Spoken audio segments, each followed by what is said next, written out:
하늘에 계시는 주여, 내가 눈을 들어 주께 향하나이다. 상전의 손을 바라보는 종들의 눈같이, 여주인의 손을 바라보는 여종의 눈같이 우리의 눈이 여호와 우리 하나님을 바라보며 우리에게 은혜 베풀어 주시기를 기다리나이다.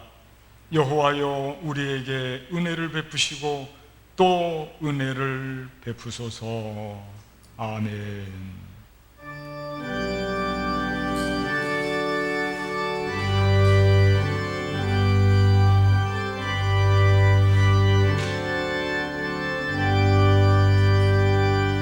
찬양 성부 성자 성삼위일체에 영원 무궁하기까지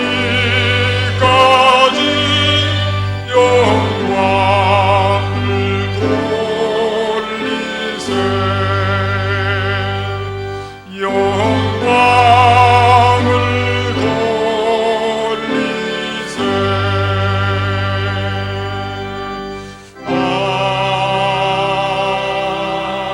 아멘. 참회하며 침묵으로 기도하겠습니다.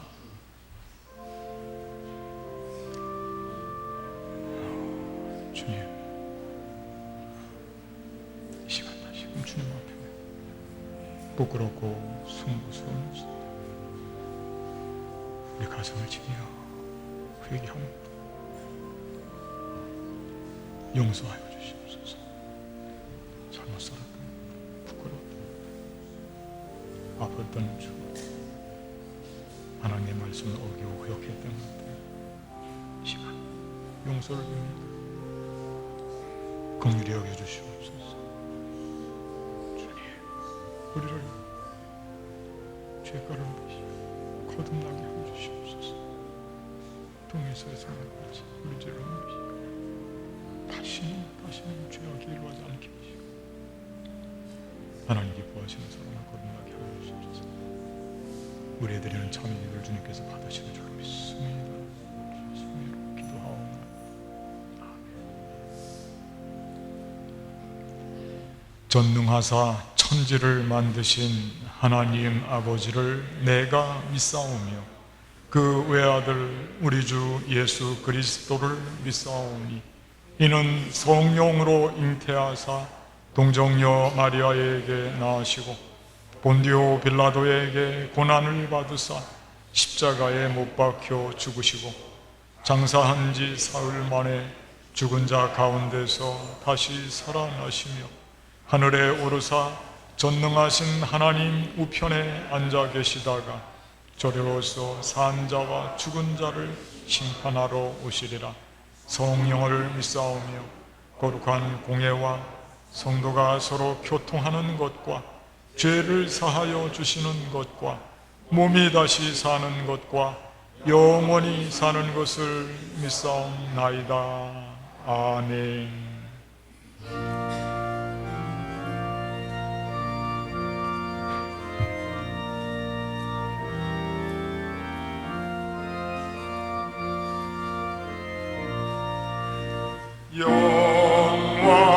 영화로우신 주 성령 나의 마음 비추사 어둠 몰아내시고 밝게 하여 주소서.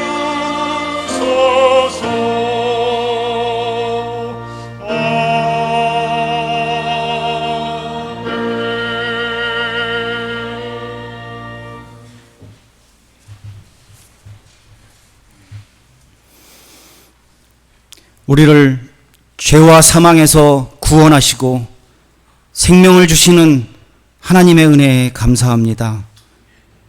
죄짓기를 좋아하는 우리의 본성이 예수님의 피로 깨끗하게 씻겨지기를 원합니다. 하나님과 대면하고 하나님의 음성을 듣고 하나님의 마음을 깨닫는 이 예배의 시간이 되게 하여 주시옵소서. 내면의 죄와 두려움을 하나님 앞에 쏟아놓는 회개의 시간이 되게 하여 주시옵소서. 분열과 미움이 가득한 시대에 오직 예수님만 바라보는 인생 살게 하여 주시옵소서. 여러 가지 자연재해와 민족 간의 분열이라는 폭풍을 믿음으로 이겨내게 하여 주시옵소서.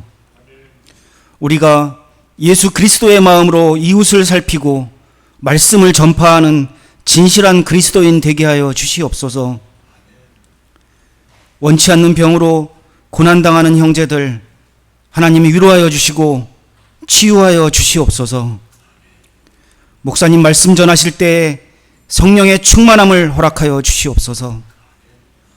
목회자와 성도가 서로를 격려하며 한마음으로 서로를 사랑하는 교회 공동체 되게 하여 주시옵소서. 찬양 드리는 서지혜 선생의 음성을 통해 하나님 주시는 감사와 은혜가 넘치게 하여 주시옵소서. 예수 그리스도의 이름으로 기도드립니다. 아멘.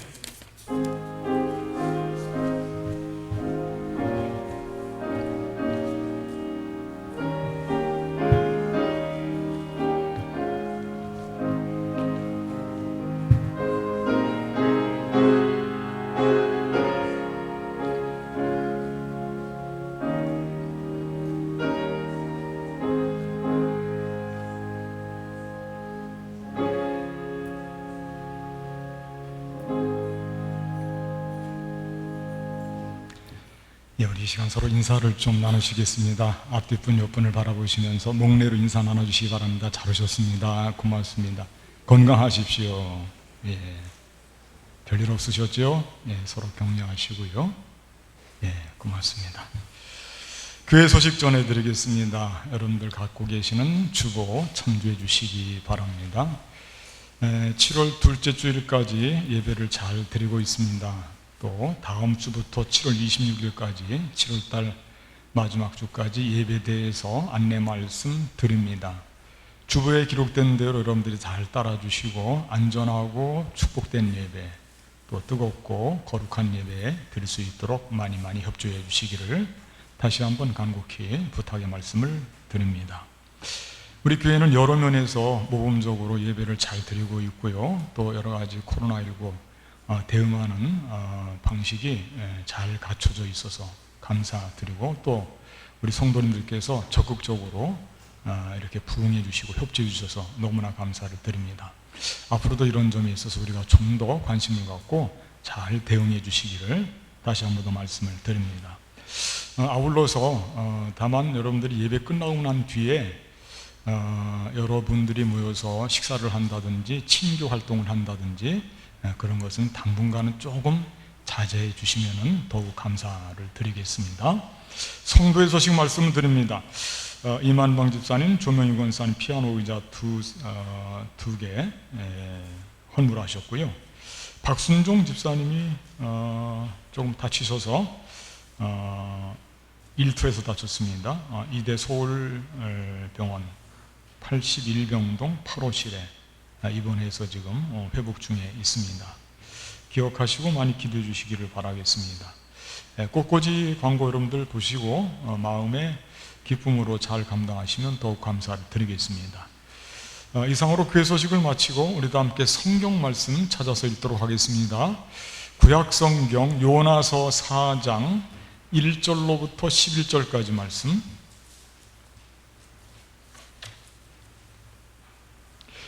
구약성경 페이지수로 1288페이지 요나서 4장 1절로 마지막 11절까지 말씀을 여러분들은 다 찾으셔서 눈으로 읽으시고 제가 봉독해 드리겠습니다.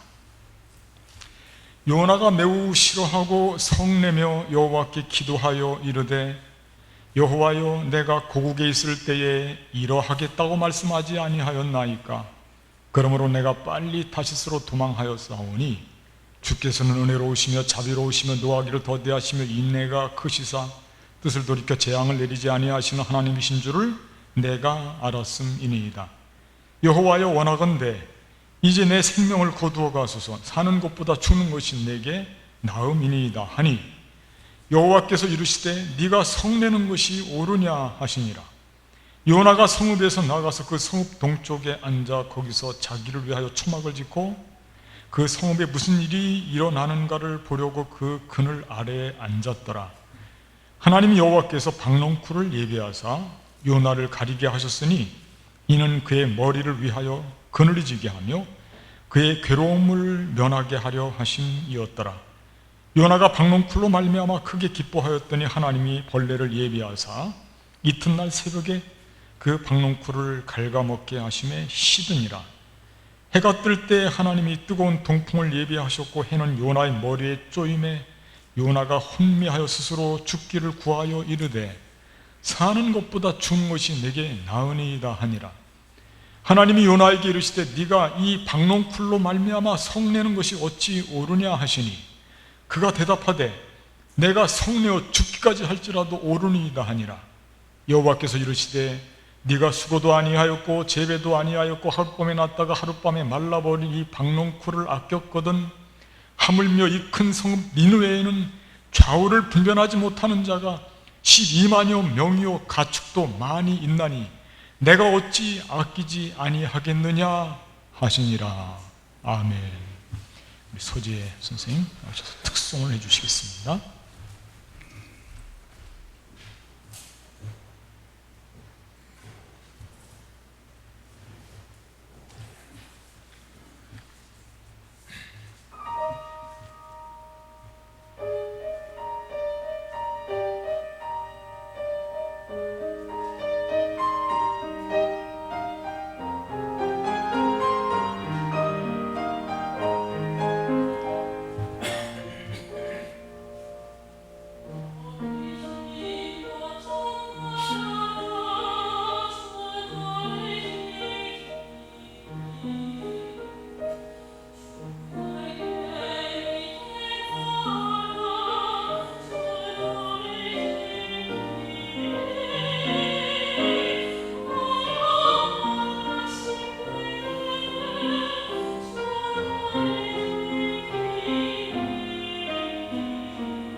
아멘. 예, 하나님께서 즐거이 받으신 줄로 믿습니다. 주보에 나와 있는 금주의 말씀을 제가 여러분들께 읽어드리겠습니다. 주께서는 은혜로우시며 자비로우시며 노하기를 더디하시며 인애가 크시사 뜻을 돌이켜 재앙을 내리지 아니하시는 하나님이신 줄을 내가 알았음이니이다. 아멘. 어떤 분이 설교 제목에 대해서 저에게 이렇게 물었습니다. 목사님, 설교 제목이 돌이켜야 산다 아닙니까? 그렇게 물었어요. 좀 설교 제목이 약간 문법적으로 이상한 것처럼 느껴졌을 거예요. 돌이켜야 산다, 좀 자연스러운데 돌이키셔야 산다, 좀 부자연스럽죠. 돌이켜야 산다고 하는 그 문장은 주어가 똑같아요. 그래서 생략된 주어, 좀 숨겨놨습니다. 주어를. 우리가 돌이켜야 우리가 산다. 둘 다 주어가 같습니다. 돌이키셔야 산다, 이건 주어가 좀 틀려요. 하나님이 돌이키셔야, 앞의 문장은 하나님이 주어입니다. 우리가 산다, 뒤에는 우리가 주어입니다. 돌이키는 것이 하나님이시기 때문에 존칭어를 썼어요. 돌이키셔야 산다. 하나님의 문제이기도 하고 우리의 문제이기도 합니다. 우리가 돌이키는 문제는 지난번 설교 때 요나서 3장을 통해서 우리가 함께 은혜를 나누었습니다. 오늘은 우리가 돌이키는 문제가 아니고 하나님, 돌이키시는 하나님, 그 하나님을 묵상하는 시간을 가지려고 하는 것입니다. 물론 지난번에도 말씀을 드렸듯이 돌이킨다고 하는 이 말이 서로 차이가 있습니다. 우리가 돌이킬 때는 이건 회개한다, 반성한다, 고백한다, 그런 뜻이지만은 하나님이 돌이키신다고 하는 것은 하나님이 우리를 불쌍히 여기신다, 우리를 긍휼히 여기신다, 그런 뜻입니다. 우리가 참 안 됐구나, 그렇게 봐주시는 거예요. 그러니까 의미가 각각 틀립니다. 우리는 마땅히 돌이켜야 됩니다. 회개하고 믿음으로 결단, 그런 일을 다시는 안 하겠습니다, 이렇게 나와야죠. 그렇게 함으로써 우리가 구원받고 살게 되는 확률이 높아집니다. 말씀 잘 들으셔야 돼요. 확률이 높아질 뿐이에요. 구원받을 확률이 많이 높아지는 거예요. 그런데 결정적으로는 누가 돌이키셔야 되느냐면 하나님께서 돌이키셔야 구원이 이루어져요. 우리가 돌이키는 것은 구원받을 확률이 많아지지만 결정적으로는 하나님이 돌이켜 주셔야 구원이 되는 겁니다. 이건 적은 차이 같지만 아주 중요한 차이입니다. 오늘 우리가 여기에 대한 인식이 좀 있어야 됩니다. 그래서 지난번 설교 때 해석의 여지를 남겨놓고 건너뛴 말씀 한 구절이 있어요. 이 말씀 한번 좀 띄워주시기 바랍니다. 지난번 3장의 8절과 9절 말씀인데 한번 여러분들 들어보시고 한번 생각해 보십시오. 사람이든지 짐승이든지 다 굵은 배 옷을 입을 것이요 힘써 하나님께 부르짖을 것이며 각기 악한 길과 선으로 행한 강포에서 떠날 것이라. 하나님이 뜻을 돌이키시고 그 진노를 그치사 우리가 멸망하지 않게 하시리라. 여기까지 이해가 잘 되죠. 상호 반응이 있는 것 같아요. 그런데 그 뒤에 토를 달았습니다. 뭐라고 토를 달냐면 그렇지 않을 줄을 누가 알겠느냐 한지라. 이 해석을 잘해야 됩니다. 그렇지 않을 줄은 누가 알겠느냐. 유보적인 자세죠. 유보적인 자세예요. 우리가 돌이키는 것은 마땅해요. 그렇다고 해서 우리가 반드시 하나님이 우리가 돌이켰으니까 돌이켜야 된다, 그런 뜻은 아니에요. 유보적인 기다림이 있어요. 거기에 하나님께서 우리에게 베풀어 주실 은혜에 대한 사모함이 있어요. 그리고 우리는 우리가 할 일을 하고 기다리는 거예요. 기다리는 겁니다. 그런 차이가 있습니다. 결정적인 돌이키심은 하나님께 있는 거거든요. 그런데 우리는 대부분 어떤 상호작용을 너무 쉽게 생각해요. 상호작용. 내가 이렇게 했으니까 이렇게 해주실 거다. 내가 헌금 많이 했으니까, 내가 봉사 많이 했으니까, 내가 열심히 신앙생활하고 나는 한 번도 교회 빠지지 않고 내가 이렇게 했으니까. 상호작용. 하나님도 이렇게 해주셔야지. 더 나아가서 상호작용에서 끝이는 게 아니라 당위성을 가지고 이야기하는 사람들이, 우리 신앙생활을 오래 하다 보면 거기에 빠지는 분들이 많이 있어요. 하나님, 저 아시죠? 제가 이렇게 했지 않습니까? 저는 누구 아닙니까? 그러니까 반드시 해주셔야 됩니다. 이렇게 당위성을 가지고 막 밀어붙이기 식으로. 그거 아니라는 거예요. 그렇지 않을 수도 있다는 겁니다. 분명하게 말씀하고 있는 거예요, 지금. 그렇지 않을 줄은 누가 알겠느냐? 기다리자 이거예요. 우리가 돌이키는 것은 마땅하지만 그렇게 돌이켰다고 해서 하나님도 당연히 돌이키시고 하나님도 꼭 해주셔야 되는 건 아니다. 그건 하나님의 몫이다. 하나님의 일을 존중히 여기고 하나님의 의지를 전적으로 고려하는 그런 마음, 그리고 기다리면서 하나님 앞에 사모함을 가지고 은혜를 바라보는 그런 마음을 가지고 기다리고 있는 거예요. 그게 겸손하고 그게 아름다운 고백이고 그게 신앙적인 모습, 이게 아주 좋은 것입니다. 그러니까 최종적으로는 하나님이 돌이키셔야만 사는 일이 해결되는 것이지, 우리가 돌이키고 회개했으니까 왜 안 해주십니까? 이거 아니라는 겁니다. 우리가 그런 자세를 가질 때가 많이 있어요. 내가 사과했잖아. 그거 아니라는 거예요. 사과했으면 사과한 대로 조용히 기다리고 있어야죠. 우리는 지나치게 상호작용이라든지 당위성을 가지고 하나님을 조종하려고 하고 하나님을 내 영향력 아래에 놓으려고 하고, 대체 신앙생활 하면서 누가 누구를 바라보는 건지 모를 때가 많이 있습니다. 지금 요나의 자세를 보십시오. 너무나 강하지 않습니까? 하나님 저 죽여주세요. 이게 좀 맞지가 않습니다. 이런 관점으로 우리가 탕자의 비유를 생각해 보면 잘할 수가 있습니다. 여러분들, 탕자가 예수님께 들려주신 말씀이죠. 집을 나가서 살다 보니까 아버지에게 충분한 유산을 물려받았는데도 불구하고 허랑방탕하게 다 써버려가지고 그 다음에는 거짓 신세가 되어서 돼지를 치는 곳에 가서 돼지를 치다 보니까 너무도 자기 모습이 처량한 겁니다. 한탄스러워요. 그때 이 탕자의 마음에 귀한 마음이 들어와요. 내가 아버지께로 돌아가야 되겠구나. 거기까지 좋아요. 근데 여러분, 거기서 탕자의 더 귀한 마음이 있어요.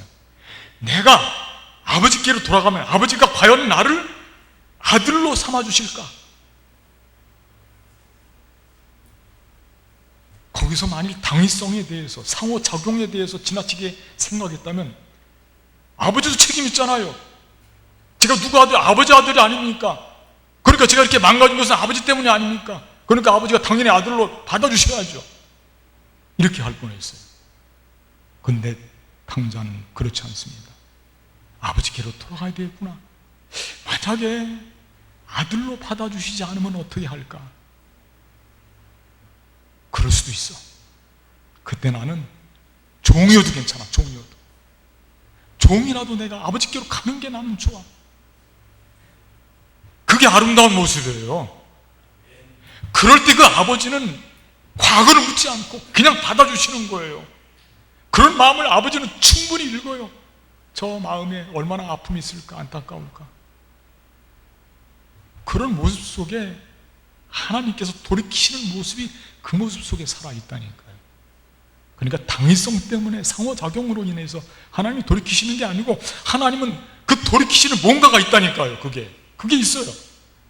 하나님은 어떤 분이시기에 이렇게 돌이키실까?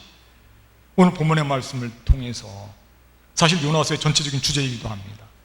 이 돌이키신 하나님, 대체 하나님은 어떤 분이시기에, 그 속에 뭐가 있기에 이렇게 돌이키셔서 심판을 대신해서 은혜를 베풀어 주시고 우리를 살려주실까? 오늘은 이 점에 대해서 우리가 함께 생각하면서 은혜를 나누는 시간을 갖도록 하겠습니다. 첫째 절 한번 따라하겠습니다. 하나님은 신실하시다. 아멘. 그렇습니다. 신실하신 하나님이시기 때문에 돌이키시는 거예요. 믿을 수 있기 때문에. 신실하다는 말씀은 어떤 뜻이냐면 믿부다, 믿을만하다, 신뢰할 수 있다, 한 번도 약속을 어기지 않는다, 그런 뜻이거든요. 하나님은 변함이 없으시다는 뜻이에요. 관련된 말씀을 한번 읽어보도록 하겠습니다. 2절의 상반절 말씀인데 말씀 한번 띄워주십시오. 제가 읽어드릴 테니까 들어보십시오. 여호와께 기도하여 이르되 여호와여, 내가 고국에 있을 때에 이러하겠다고 말씀하지 아니하였나이까? 이러하겠다고 말씀하지 아니하였나이까? 다 알고 있는 거죠. 예상하고 있는 거죠. 그러므로 내가 빨리 다시스로 도망하여 싸우니, 그렇게 나와 있어요.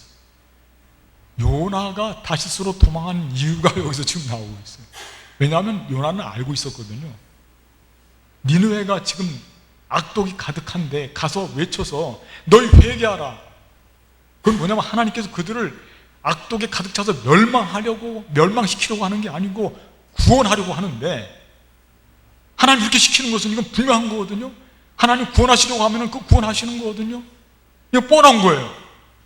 그러니까 요나의 마음속에는 하나님은 한 번도 변함이 없으시니까 이미 알고, 내가 가면, 내가 순종하고 가서 외치면 하나님이 구원하실 테니 내가 왜 거기에 가냐. 그들이 구원받는 거 나는 좋아하지 않는데, 그런 뜻이에요. 그래 도망갔다는 겁니다. 하나님이 너무 신실하셔서 하나님은 변함없이 하나님께서 말씀하시는 일은 그대로 이루어지기 때문에, 그래서 그거를 그전부터 알아서 제가 사실 하나님 이것 때문에 제가 가지 않으려고 했잖아요. 그런 뜻이에요. 그러고 또 미심쩍은지 오늘 말씀 보니까 또 한 번 확인하고 있습니다. 그 한 말씀 한번 띄워주시기 바랍니다. 뭐라고 되어 있냐면, 니느웨가, 아니요, 말씀 몇 절입니까? 예.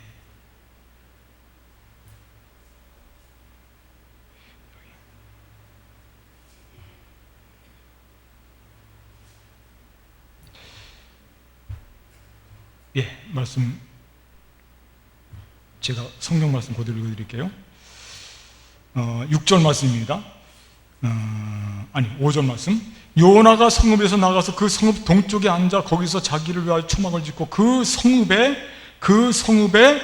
무슨 일이 일어나는가를 보려고 그 그늘 아래에 앉았더라. 이건 무슨 말씀이냐면, 그래도 하나님 혹시 모르니까 하나님께서 그렇게 말씀하셨는데 제가 직접 확인을 해봐야 되겠습니다. 확인을. 그러니까 거기다 초막을 짓고 텐트를 짓고, 니느웨가 과연 하나님께서 말씀 그렇게 하셨지만은 우리가 니느웨가 멸망하는 것을 바라니까 아마 멸망시킬지도 몰라. 그러고 확인하는 거예요. 사실은 확인하기보다 하나님을 더 한번 시험해 보는 거죠. 그런데 소용없어요. 왜냐하면 하나님은 한번 하신다고 하는 것은 그대로 하시기 때문에, 신실하신 하나님이시기 때문에 하나님 그대로 가시는 거예요. 구원해 주시는 건 살려주시는 겁니다. 하나님 돌이키시는 겁니다. 신실하신 하나님이시기 때문에. 하나님의 약속은 한 번도 파기된 적이 없습니다. 아브라함에게 약속하신 것, 야곱에게 약속하신 것, 이삭에게, 요셉에게 약속하신 것, 요셉에게 약속하실 때 그의 나이가 17살이었습니다. 그는 비전을 가지고 하나님께서 주신 꿈을 가지고 그 꿈을 가지고 나아갔습니다. 그의 삶을 돌아보면 그는 죽을 고비를 넘기고 감옥에 갇히고, 도대체 이 감옥에 갇힌 범죄자가 이 가족들에게, 형제들에게 버림받은 이 사람이 대체 어떻게 저 큰 나라 애굽의 총리가 된다는 건가? 이 믿을 수가 없는 일이죠. 그런데 하나님께서 그에게 비전을 주셨기 때문에 그 꿈은 반드시 이루어집니다. 하나님 신실하신 분이기 때문에. 마침내 그가 30이 되었을 때 하나님께서 그를 저 거대 애굽의 총리 대신으로 세우는 것을 알 수가 있지 않습니까? 이렇게 하나님께서는 신실하신 분이에요. 하나님의 가나안 땅을 다 이스라엘 백성들에게 주시고 가나안 땅에 정착한 이후에 거기에서 결론적으로 가나안 땅 정착 이후에 결과 보고와 같은 그런 말씀을 해주십니다. 그 말씀 제가 한번 읽어드리겠습니다. 여호와께서 이스라엘 족속에게 말씀하신 선한 말씀이 하나도 남음이 없이 다 응하였더라. 그렇게 나와 있어요. 그러니까 이게 무슨 말씀이냐면, 하나님께서 가나안 땅을 주신다고 했을 때 많은 사람들이 과연 이 땅을 우리가 받을 만한가 그러고 대표로 해서 12지파가 대표로 해서 정탐꾼을 오래 맡더니 가나안 땅은 만만한 땅이 아니에요. 이미 거기 땅에는 땅은 좋아요. 그들이 나중에 과일을 갖고 오는데 한 사람이 들지 못할 정도로 포도송이 하나가 얼마나 큰지 두 사람이 어깨에 메고 올 정도니까 너무 좋은 곳인데, 문제는 그 땅을 지키고 있는 사람들이 아주 잘 훈련이 되어 있고 기골이 장대하고 너무 튼튼한 거예요. 지키고 있는 사람들이. 그런 모든 정황을 볼 때에 하나님이 이 땅 우리에게 주신다고 했지만은 안 줄 수도 있어요. 거의 가능성이 없다고 본 거예요. 상황을 보았기 때문에.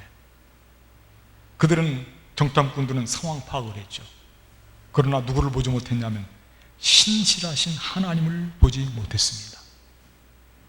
그러나 여호수아와 갈렙 믿음의 사람들은 눈길이 달랐습니다. 그들은 신실하신 하나님을 바라보았습니다. 하나님께서 하신다고 하면 하신다. 하나님이 기뻐하시면 저들은 우리의 밥이다. 하나님이 주신다고 하면 반드시 주신다. 이거 믿었던 거예요. 그리고 모든 백성들을 독려하고 우리 나아가자, 힘을 내었던 것입니다. 그리고 그 결과는 마침내 아까도 말씀드렸듯이 여호와께서 이스라엘 족속에게 말씀하신 선한 말씀이 하나도 남음이 없이 다 응하였더라, 그렇게 기록하고 있습니다. 이건 후대에 믿는 모든 사람들에게 주시기 위한 예시의 사건을 이렇게 기록해 놓고 있는 것입니다. 하나님은 이와 같이 신실하신 분이라니까요. 그러니까 하나님이 구원의 말씀을 하셨기 때문에 어떤 무엇을 통해서라도 구원하시고자 힘쓰시고 애쓰시고 모든 것을 감수하시면서 이 말씀을 지키시는 신실하신 하나님이시기 때문에 심판을 물리치시고 우리를 건져주시고 돌이키시는 것입니다. 두 번째 절을 따라하겠습니다. 하나님은 자비로우시다. 아멘. 그렇습니다. 하나님이 돌이키시는 두 번째 이유는 하나님이 자비로우시기 때문에 돌이키시는 겁니다. 하나님이 아픈 것을 너무나 잘 알기 때문에, 자비로우시기 때문에 돌이키시는 거예요. 관련된 말씀을 제가 읽어드리겠습니다. 2절 하반절 말씀인데, 주께서는 은혜로우시며 자비로우시며 노하기를 더디하시며 인애가 크시다 뜻을 돌이켜 재앙을 내리지 아니하시는 하나님이신 줄을 내가 알았음이니이다. 오늘 요 절 말씀이죠. 여기 보니까 같은 의미들의 단어가 많이 나오는데 그 중에서 제일 중요한 말씀은 자비로우시며 라고 하는 말씀이에요. 자비로우시며. 자비하시기 때문에 재앙을 돌이키셔서, 심판을 돌이키셔서 우리를 살려주시고 은혜를 베푸시는 거예요. 자비로우셔서. 이 자비롭다는 말을 히브리어 사전을 찾아보니까 헤세드라는 말을 쓰지 않고 라훔이라고 하는 말을 쓰고 있습니다. 라훔, 히브리어로 라훔. 이 말의 어원적인 의미는 어머니의 자궁, 모태와 관련이 되어 있다고 하는 것입니다. 모태와. 어머니가 10달 동안 태에서 아기를 키우고 기도하고 어루만지고 그리고 산고의 고통을 겪고 출산하게 됩니다. 그 어머니가 어떻게 이런 아기를, 어떻게 이런 자식을 잊을 수가 있겠느냐. 세상 모든 사람들이 손가락질을 하고 너는 죄인이라고 아무리 규정을 해도 이 어머니가 그럴 수 있겠느냐 이거예요. 어머니는 그 아들에 대해서 무한정으로 자비로운 거예요. 자비로운 이 어머니. 그래서 돌이키시는 거예요. 모든 사람들이 죄인으로 규정해도, 법이 그 사람을 죄인으로 만들었어도 어머니는 아니에요. 어머니는 자비로우신 마음으로 그에게 돌이키는 겁니다. 이게 자비로우심, 이게 라훔이라고 하는 말의 뜻이에요. 예전에 자녀들을 많이 낳을 때 자녀가 많은 집에 신방을 갔는데 목사님이 그랬다는 겁니다. 물어볼 때 자녀들이 많으니까 그래도 그 중에 더 사랑하는 자녀가 있죠? 물어봤대요. 그랬더니 어머니가 미소를 지으면서 대답을 하더랍니다. 막내가 병들었을 때는 막내를 제일 사랑했어요. 둘째가 방황할 때는, 집을 나갔을 때는 둘째를 제일 사랑했어요. 첫째가 인성 문제 가지고 고민하고 학교 성적 문제 가지고 고민할 때는 첫째를 사랑했어요. 다 사랑한 거예요. 특별히 고통받고 아파하는 자녀들을 향해서 그들을 놓을 수가 없는 거예요. 그들의 고통과 함께 가는 거예요. 아프고 고통스러운 것이 그에게, 그게 나의 것이에요. 누군가 그런 시가 있더군요. 가장 아파하고 지쳐있는 몸의 지체가 우리 몸 전체의 중심이다. 뭐 그런 아름다운 말이 있더군요. 어머니의 마음이 그런 거예요. 우리 모두를, 특별히 고통당하고 죄악으로 인하여서 고통당하는 우리 모두를 놓지 못하고, 사자는 제 새끼가 병들었으면 낭떠러지 떨어뜨린답니다. 새들도 열심히 잘 받아먹는 새끼들에게 더 많이 주지 비실비실하면 쳐다보지를 않는다는 거. 그러나 어머니는 그럴 수가 없는 거예요. 하물며 하늘에 계신 하나님께서 우리가 죄악으로 인해서 고통당할 때 하나님은 우리를 못 본 척하고 계실까? 그렇지 않다는 것입니다. 하나님은 더 자비로우신 분이어서 독생자 예수님을 우리에게 주시기까지 우리를 위해서 뜻을 돌이키시고 심판 돌이키시고 우리를 자비하심으로 대하고 우리를 구원하셔서 살리는 길로 나아가게 하신다는 것입니다. 하나님의 자비로우심 때문에 그렇습니다. 우리가 이것을 붙잡는 거예요. 내가 잘나서 내가 의로워서가 나를 살리려고 하나님이 내가 의롭고 자비로 내가 잘나서 내가 가치 있어서 그래 돌이키시는 게 아니라는 거예요. 우리는 때로 내가 중심으로 내가 그래도 하나님이 내가 가치 있게 생각하는 것 같은데 내가 잘 사는 것 같은데 이쯤 하면 왜냐하면 하나님이 나를 특별히 사랑하는 것 같거든. 그러고 약간 자기를 가치 있게 자기 의의를 드러낼 경우들이 많이 있습니다. 여러분, 하나님이 돌이키시는 것은 절대로 우리 의의를 봐서 돌이키시지 않습니다. 하나님이 자비로우신 분이니까 돌이키시는 거지. 하나님이 돌이키시는 일은 하나님의 일일 뿐입니다. 상호작용이 아니고 당위성이 아니라는 거 하는 거. 이거 우리 마음속에 늘 간직하고 있어야 되는 것입니다. 하나님께서 가시는 그 은혜를 우리는 그래서 사모하는 마음을 가지고 겸손히 낮은 모습으로 우리는 바라보고 있는 거예요. 그게 신앙의 모습인 것입니다. 마지막 세 번째 저를 한번 따라하겠습니다. 하나님은 살리신다. 아멘. 그렇습니다. 하나님은 살리신 하나님이시기 때문에 생명을 사랑하신 하나님이시기 때문에 돌이키신다는 겁니다. 이게 사실은 요나서 전체의 주제가 됩니다.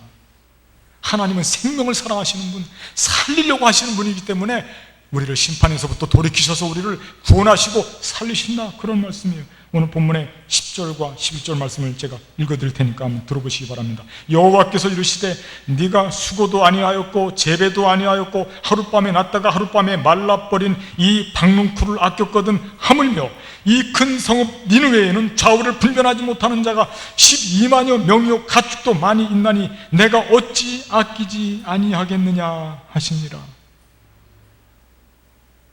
너는 박농쿨 하나가 시든 것 같고 화를 내는데 오늘 말씀해 보니까 이 요나가 엄청납니다. 사는 것보다 주는 것이 내게 나으니이다. 하나님이 요나를 꾸짖습니다. 네가 이 박농쿨로 말미암아 성내는 것이 옳으냐? 이 정도 되면 하나님 죄송합니다 그래야 되는데 요나가 대답할 때 보십시오. 그가 대답하되 내가 성내어 죽기까지 할지라도 옳으니이다. 이 대체 무슨 이런 법이 있습니까? 또 요나는 이렇게 이야기합니다. 여호와여 원하건대 이제 내 생명을 거두어 가소서. 사는 것보다 주는 것이 내게 나음이니이다. 이건 너무한 것 같아요. 요나가 왜 이렇게 당당할까요? 저는 그 당당한 의미를 조금 느꼈어요. 왜 그러냐면 요나의 개인 생각은 이 개인 생각이 아니에요. 요나의 배경 뒤에는 거의 대부분 모든 사람들이 요나와 같이 생각한다는 거예요. 무슨 뜻이냐면 하나님, 다 살리면 안 됩니다. 죽일 사람 죽여야 되고 살릴 사람 살려야 됩니다. 그렇게 생각한다는 거예요. 하나님, 니느웨 죽여야 된다니까요. 하나님의 자녀들 그렇게 괴롭혔는데 살려주시겠습니까? 죽일 사람은 죽이시고 살릴 사람은 살리십시오.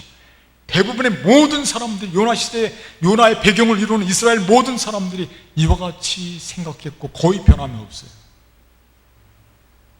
그런 배경을 깔고 있기 때문에 요나가 이렇게 당당한 거예요. 하나님 앞에. 그런데 하나님 꾸짖습니다. 네가 박농쿨 하나 가지고 화를 내? 내가 니느웨를 왜 살리는지 아느냐? 거기는 생명이 12만이나 넘는다.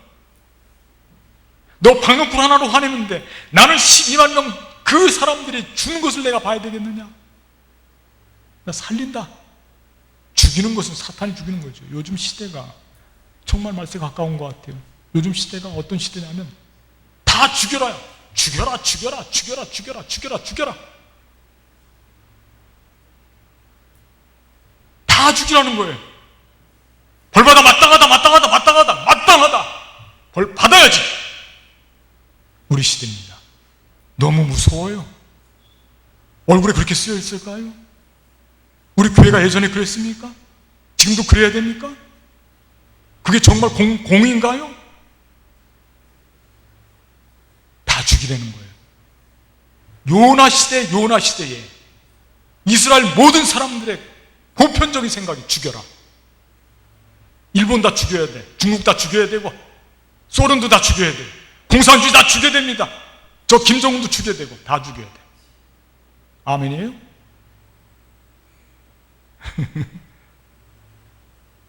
그런 생각을 거의 대부분 갖고 있는 거예요. 저도 요즘에 일본에서 비가 비폭탄이 와가지고 지금 엄청난 고통을 받고 있어요. 이게 지금 우리나라로 몰려오고 있어요. 근데 그런 걸 이렇게 보면서 마음속에 아이고 어떡하지, 큰일 났네, 그런 생각은 잘 안 들더라고. 그랬어? 어디 보자, 몇 명 죽었을까? 이게 이 목사의 심정이 그런 심정이어야 되겠는가? 정말 부끄러운 모습. 하나님은 죽이시는 분이 아니에요. 죽을 사람을 살리고자 하는 것이 하나님의 뜻인 줄로 믿습니다. 그거 이 아무것도 아니에요. 하나님이 살리려고 하는데 내가 뭔데? 내가 뭔데 그 사람을 죽이라고 해요? 내가 왜 그 사람을 저주합니까? 내가 왜 그 사람을 미워합니까? 하나님은, 너는 미워할지 모르지만 하나님은 그 사람을 사랑하신다니까요. 하나님은 그 사람을 귀하게 여기신다니까요. 살려야죠. 오늘 요나서에 주시는, 우리에게 주시는 교훈입니다. 하나님은 이렇게 살리시는 분이기 때문에, 생명을 사랑하시는 분이기 때문에, 거기에 12만 명이나 넘는 사람, 그건 사실은 12만이라고 하는 것은 상징 숫자거든요. 모든 사람들이 죽을 지경에 있다는 겁니다. 오늘 우리 세상의 모든 사람들이 죽을 지경에 있다는 것입니다. 이거 살리는 것이 하나님의 일이고, 이거 죽게 하는 것이 사탄의 일이라는 것이에요. 살려야 됩니다. 그래서 하나님은 돌이키시는 거예요. 우리를 긍휼히 여기시고요, 하나님께서는 약속에 신실하신 분이고 생명을 사랑하시는 분이기 때문에 돌이켜서 심판 대신, 재앙 대신 우리를 구원하시고 우리를 살리시는 것입니다. 살리시는 그 하나님을 꽉 붙잡으십시오. 그리고 활력이 넘치는 삶으로 나아가십시오. 하나님과 함께 세상을 살리는 우리 모두의 삶이 되기를 주님의 이름으로 간절히 축복하겠습니다. 기도하겠습니다. 감사하신 하나님 아버지, 오늘 말씀 우리 마음속에 우리의 일반적인 생각, 우리의 그동안 갖고 있었던 생각, 너무나 큰 도전이 옵니다. 우리는 미워하면 그 사람 잘못되기를 바라고 우리가 마음속에 저주합니다. 죄송합니다. 저희들이 죄를 지었습니다. 용서하시고 이제는 모든 생명의 주권이 하나님께 있음을 고백하고, 우리 스스로 목숨을 끊어서도 안 되고 이 주권을 우리가 빼앗아서도 안 됩니다. 죽여서도 안 됩니다. 살리신 하나님 앞에 우리의 모든 겸손한 자세를 취해서 하나님의 은혜를 사모하고 그분의 자비하심을 노래할 수 있는 성숙한 그리스도인의 삶이 되게 하여 주시옵소서. 우리 주 예수 그리스도의 이름으로 감사하며 기도하옵나이다. 아멘.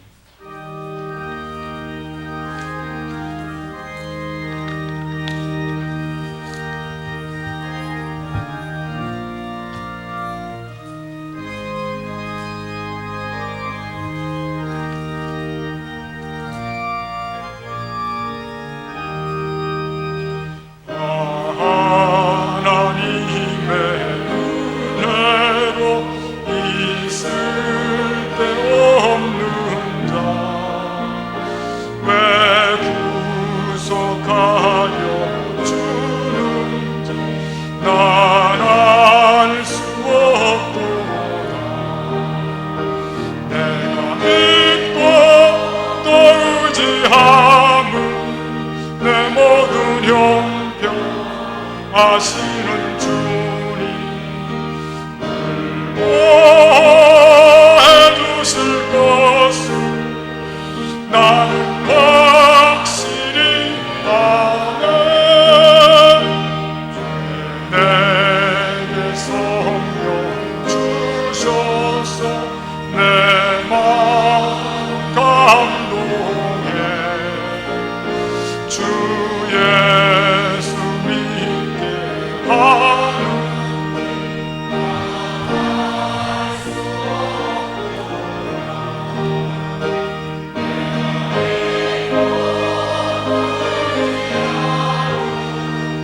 모든 영병 아시는 주님